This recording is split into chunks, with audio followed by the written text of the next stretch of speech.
During a live segment on her primetime show, liberal TV host Melissa Grant took aim at Donald Trump's reported FBI director nominee, Kash Patel, ridiculing him as incompetent and unworthy of the role. With her signature sharp wit, Grant rolled a clip of Patel's past media appearances, highlighting what she called his blatant lack of qualifications and conspiratorial mindset. "This is the guy Trump wants in charge of the FBI?" she scoffed. "A man who has spent more time pushing baseless election fraud claims than actually working in law enforcement? Give me a break." Grant accused Patel of being more of a political loyalist than a legitimate candidate for the position, calling his potential appointment a blatant attempt by Trump to install allies in powerful institutions. She pointed to Patel's controversial past roles in Trump's administration, including his involvement in efforts to discredit the Russia investigation.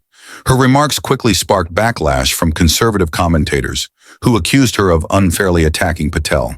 However, Grant remained firm, arguing that the FBI should not be led by someone with an agenda-driven history.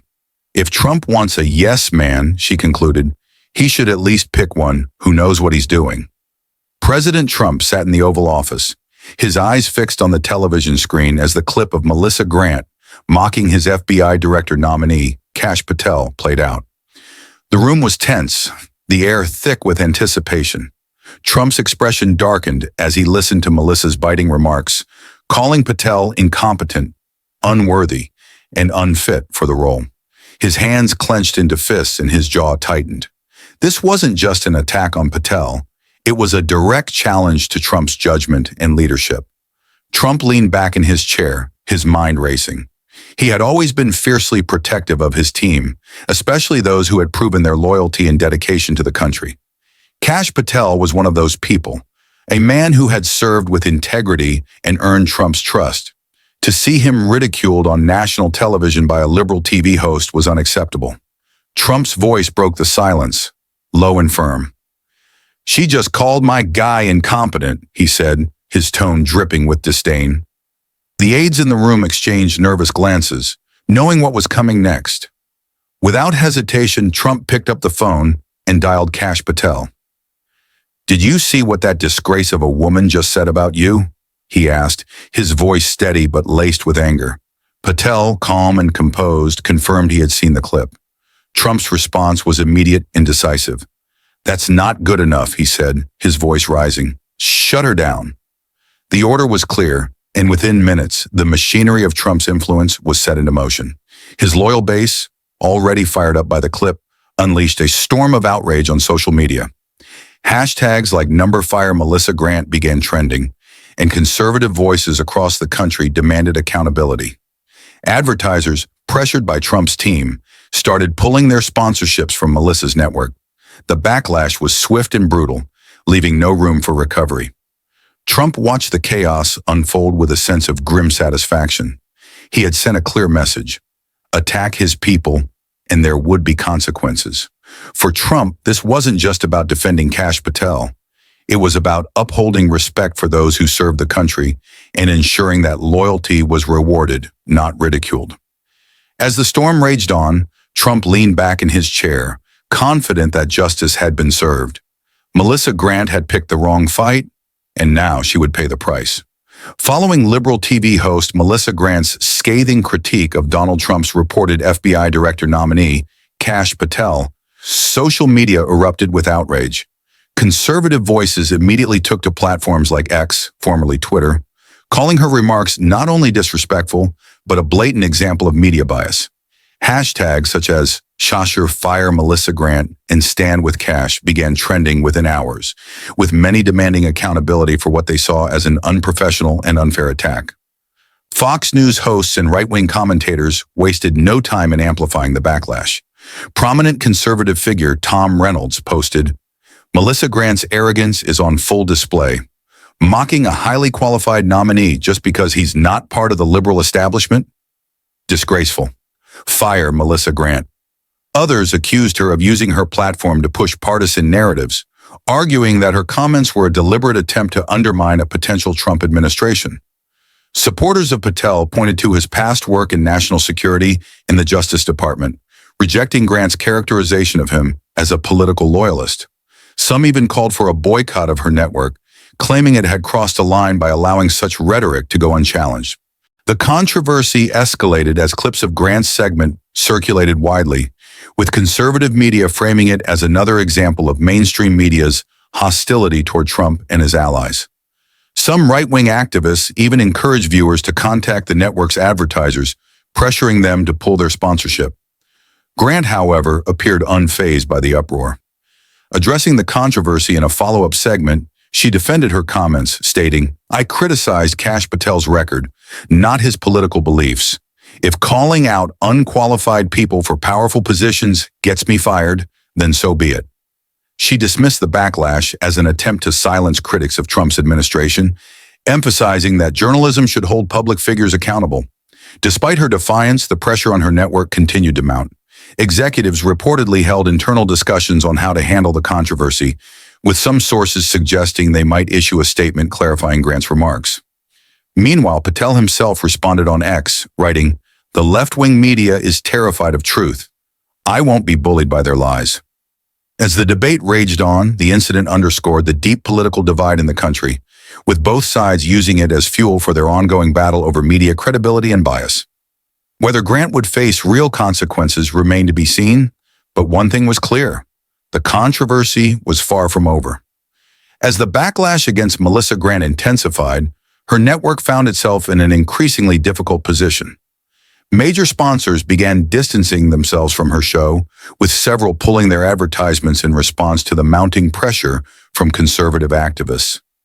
The trending hashtag number #FireMelissaGrant had turned into a full-fledged campaign, with online petitions demanding her removal and calls for a boycott of the network gaining traction. What started as a fiery critique of Donald Trump's FBI director nominee, Kash Patel, had spiraled into a crisis that executives could no longer ignore.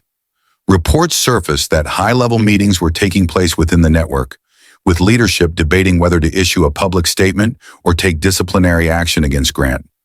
At the same time, her show's ratings took a dramatic hit. Once a reliable primetime fixture, viewership numbers plummeted as angry audiences, particularly conservative viewers, tuned out in protest. Even some moderate viewers, wary of the controversy, seemed to be switching channels. Internally, producers and staff grew uneasy, fearing the show's future was in jeopardy. For the first time, Melissa Grant began to grasp the severity of the situation. While she had weathered political firestorms before, this backlash felt different. Losing sponsors and advertisers was a direct threat to her show's survival. As she sat in a tense meeting with network executives, she was forced to confront the possibility that her remarks about Patel could cost her everything. "You've put us in a very difficult position," one executive reportedly told her. "We stand by journalistic freedom, but we also have to consider the business side of things." Grant pushed back, arguing that she had merely called out an unqualified nominee and that conservative outrage was being used as a weapon to silence criticism. "Are we seriously letting political pressure dictate what we can and can't say?" she asked. But the numbers didn't lie. Advertisers were leaving, ratings were down, and the network was struggling to contain the fallout. Rumors swirled that higher-ups were considering a temporary suspension or even canceling her show outright. As she left the meeting, Grant couldn't ignore the sinking feeling in her stomach. She had built her career on bold, unapologetic commentary, but now she was facing the reality of what happens when the backlash becomes bigger than the message. The battle wasn't just about Kash Patel anymore. It was about her future in television. As the controversy surrounding Melissa Grant's remarks continued to escalate, she received an unexpected call. Kash Patel himself was on the line. At first, she hesitated to answer. She knew why he was calling, and after everything that had happened, the trending hashtags, the sponsors pulling out, the ratings drop, she wasn't sure she wanted to have this conversation. But she was never one to back down. With a deep breath, she picked up the phone. "Melissa," Patel's voice came through, calm but firm. "I hope you understand the weight of what you've done." She leaned back in her chair. "I understand that I criticized a political appointee, which, last I checked, is part of my job." Patel let out a short laugh, though there was no humor in it. Criticism is one thing. What you did was a full-blown smear campaign. You mocked my qualifications, called me a political loyalist, and suggested I'm unfit for the job on national television. His voice hardened. As the controversy surrounding Melissa Grant continued to dominate headlines, former President Donald Trump held a press conference, directly addressing the attacks on his FBI director nominee, Kash Patel. Standing at the podium with Patel by his side, Trump didn't hold back. Kash Patel is a true patriot, one of the best, smartest, and most dedicated people you'll ever meet, Trump declared. He has served this country with honor, and the disgusting smear job done by the fake news media, especially by that very nasty so-called journalist, is shameful. Though he never mentioned Melissa by name, the implication was clear. Trump's supporters erupted in applause, while conservative media amplified his statements. His words all but confirmed what had become inevitable. Melissa Grant's career was hanging by a thread. Hours after Trump's press conference, Melissa was called into a final meeting with network executives. The room was tense, filled with solemn faces. She knew what was coming. "This isn't just about ratings or advertisers anymore," one executive told her. "The pressure is too high, and we can't keep defending this. You're being let go." Melissa sat frozen. She had spent years building her career, fighting for her voice to be heard. Now with a single controversy, it was gone. The public backlash was relentless. News outlets reported on her firing, mocking her downfall. Social media, once a tool she wielded so effectively, became a weapon against her. The same people who had cheered her boldness now abandoned her. She was labeled reckless, irresponsible, even irrelevant. Calls from friends and colleagues stopped coming. Invitations to speak or appear on other shows dried up. She was, for the first time in her career, alone. Meanwhile, Kash Patel was confirmed as FBI director, solidifying Trump's influence over the institution. Conservative media hailed it as a victory, proof that loyalty to Trump was rewarded. Sitting in the silence of her apartment, Melissa finally had time to reflect. She had always believed in holding power accountable, in speaking truth to authority. But in her relentless pursuit of exposing Trump's allies, had she crossed a line? Had she underestimated the power of loyalty in Trump's world? Melissa once thought that truth alone was enough. Now, exiled from the industry she loved, she realized the truth was more complicated. In Trump's America, loyalty and respect weren't just valued, they were everything.